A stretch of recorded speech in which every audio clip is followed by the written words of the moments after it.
Hello, everybody. Welcome to Monday. The S&P 500 was really pretty flat today, down only 0.04%. And kind of what happened last time, when the CPI report was coming out, the market just kind of waiting to see what's going to happen.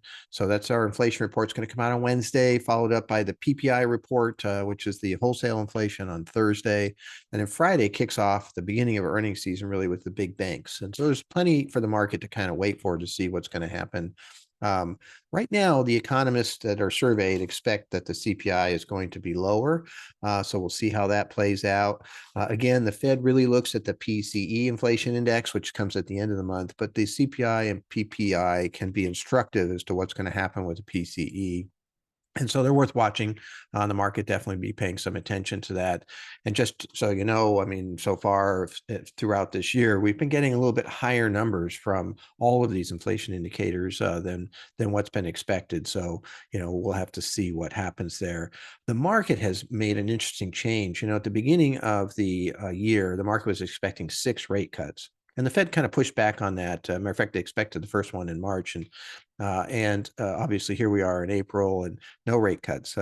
And so the Fed has, said 3 rate cuts in their March meeting, but a lot of interviews recently have said, hey, maybe we will do even less, just because again, some of the numbers coming out have been pretty hot. On the economy, the jobs report was fantastic. About 303,000 jobs created last month and such. So now the market has moved down to 2 rate cuts expected.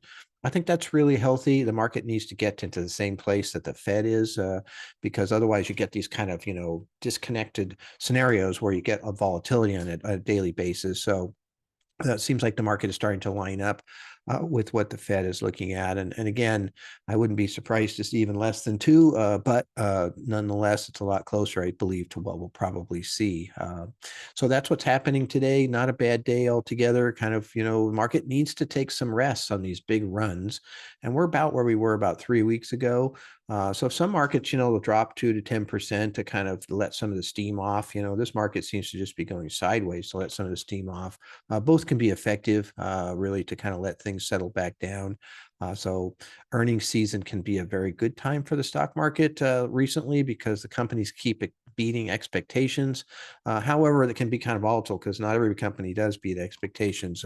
But you get into those big tech earnings and you get into NVIDIA and such, and the markets has done well with those in the past. So, we'll see how this plays out this time. But I prefer focusing on the earnings than talking about the inflation and all the other things, because that's really where the rubber hits the road. It is the ultimate thing that the market responds to, is, how much a company is making. All of these other things are factors that could influence how much a company is making, but it's nice to see what's actually happening. So anyway, look forward to being able to see what's happening tomorrow, and we'll talk to you then. Thank you very much.